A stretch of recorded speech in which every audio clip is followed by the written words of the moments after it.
Well, amazing as it is to me that we have come to the end of the 2020 CANARIE Summit. I do hope that you have been enlightened and energized by the issues, challenges, opportunities presented over the last 3 days. I know I'll be thinking about zero trust networks, machine identities, Trojan hardware attacks, SASE frameworks. I just like that word, SASE. The importance of conflict management skills for cybersecurity professionals, learning to accept and embrace failure, and of course, the negotiation stick. As always, we're interested in your feedback on our summit, and we'll be sending along a feedback survey shortly.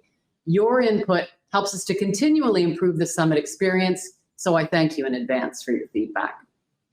And before I turn the screen over to Jim Ghadbane for his concluding remarks, I want to again thank all of our speakers for sharing their ideas, energy, and expertise, and to all of you for your attention and engagement with the speakers and fellow guests. I do look forward to welcoming you to an in-person summit next year. Lastly, none of this would have been possible without the tremendous efforts of the CANARIE communications team, led by the incomparable Ella Yazdani and including Victoria Rasher and Alex Bushel, along with our honorary CANARIE team members, our Say Something Communications event planners, Chantel Beaupre and Melissa Cole. I'd also like to send a big thank you to our SpotMe platform gurus, Jamie Hayes-Jones, Will Rose, and the entire Launch Interactions team. If you've enjoyed your experience at our virtual CANARIE Summit, it is entirely the result of the expertise and energy of our speakers and the sustained and expert efforts of the CANARIE Summit team. Thank you all. Now, over to Jim Ghadbane for some final remarks. There will be a short delay before Jim begins, so please stay tuned. Thank you.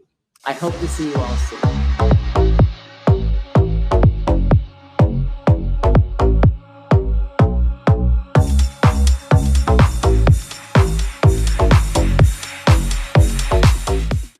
So thank you, Kathryn. And before I begin, I think we should all do a virtual acknowledgement. Thank you to Kathryn for such an amazing job of emceeing in a virtual context. I mean, I guess I'll add to your one of your superpowers, Kathryn, the ability to stare at a camera and make it feel like you're right in with us and engaging the speakers in the way you have.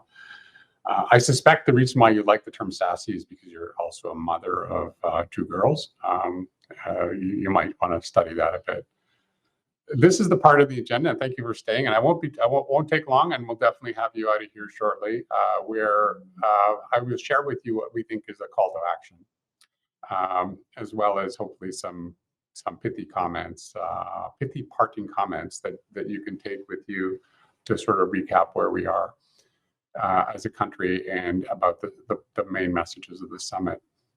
I think we can all sort of conclude that our adversaries here in this space are quite formidable.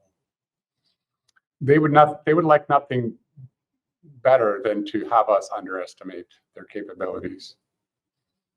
I would also say that securing our nation isn't an option, it's essential. You know, we've inherited a quality of life that in Canada here that is likely second to none around the world.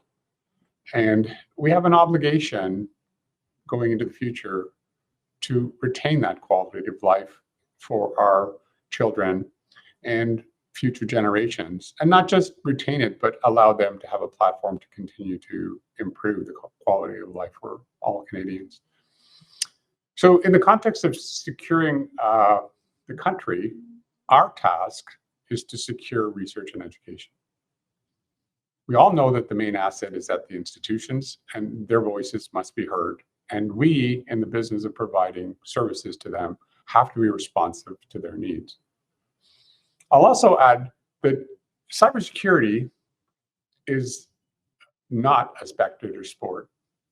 It is a team sport in the greatest extent possible. We have to find ways of working together, not just with the people who are providing services, but training and educating people who are using the services to make sure that they have a healthy level of skepticism before they click links and do other possible things that might entertain more malicious activities.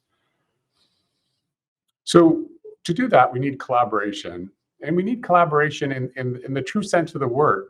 Collaboration comes from a root of co-labor, which really means working together. And we have to work together at a national scale if we are going to take on the magnitude and the challenge of dealing with our adversaries. So our approach must evolve and change. And I'm going to share with you a story that I still retained after 6 years. 2015, I sat in the BCNet conference in British Columbia I believe we were down at the Harbor Center. And the speaker at the time was a gentleman named Steve Dotto, and he's a TV host, and I think his current show is called Dotto Tech. And he recounted a story of watching his grandmother as he was growing up when she was making long distance calls to Europe. And this is likely a generational thing, because I saw the very same thing where some people believe that to talk to somebody all the way in another continent, you would have to yell into the phone for them to hear you. And he had the same reaction as I did by really thinking the world has sort of passed people by. When that kind of thing happens, we start to wonder why are they not current in terms of how the technology can serve them. So that's one thing to reflect on. The other thing to reflect on is CANARIE. CANARIE is a 28-year-old organization. As a technology company, that's a phenomenal achievement. And how did that happen? Over the course of its history, CANARIE has changed. It had to continue to evolve to remain relevant. CANARIE is under a transformation today with our enhanced cybersecurity mandate. You've seen some of the work we've done so far, but we know we have a lot more work we have to do internal to CANARIE and with the community to get to the level of collaboration we all wish to have. Change is very, very uncomfortable for some. If you remember one thing from this speech, I will say, if you're uncomfortable with change, you better be very comfortable with irrelevance. And I don't mean just within your organizations, but also in terms of how you think personally as we evolve into this brave new world of everything being connected, being so dependent on the technology. And change, we can't just sit around and wait for everyone else to change. We have to think about how we continue to develop and to support the national imperative to secure the country. So our call to action is to think about what we could be doing differently in our collective cybersecurity mission. That doesn't mean we have to, based on the last speaker, it was a great talk. We don't have to leave all the things we really want to keep with us behind. It's kind of like making a move and deciding, what do you want to take to your new home and what do you think you can leave behind? So we want to make sure we preserve the quality of life we have without giving up some of the civil liberties we prefer to enjoy. So as we go further into this change we need to make, we have to keep our wits about us, but we absolutely need to change. To amplify Kathryn's message, we certainly look forward to seeing everyone again face to face. This has been a very interesting time for us all. We look forward to seeing everyone at the 2022 summit. And in the meantime, stay safe, stay positive. Have a great day, everyone.